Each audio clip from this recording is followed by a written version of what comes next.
মা বলতে পারে জগতে কোন নারী আছে যার সীমন্তে সিঁদুরে ওঠে না, অঙ্গের বসতি ময়না পড়ে না, তার স্বামী বিয়ের ছায়া মণ্ডপে ও জায়গাটা হতে পারে না।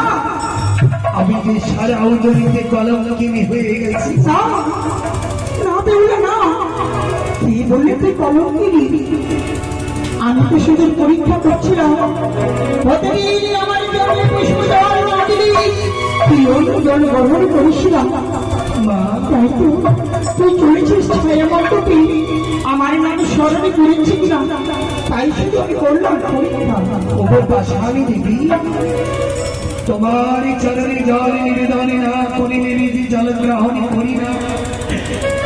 তুমি এত নিষ্ঠুর হয়ে আমাকে পরীক্ষা করেছ। ফিরিয়ে দাও, ফিরিয়ে দাও আমার শিবমন্দির সিঁদুর। নিশ্চয়ই দেব। এই দাও বেহুলা, আমি দিলাম মঙ্গল গ্রহ। এই ঘটের জলে দিয়ে তোর স্বামীর অঙ্গে দিবি ছিটি, পুনরায় জীবিত হবে।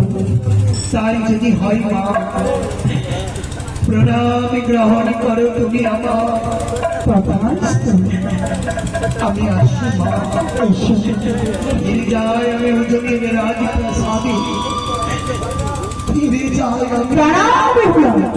মা কি মঙ্গলে ঘটের জলে কর্ম করবি তোর ছায়া মণ্ডপে, সেই ঘটের জন্য কর্ম করবি ওই দর্শনী হয়ে। তাই হবে মা।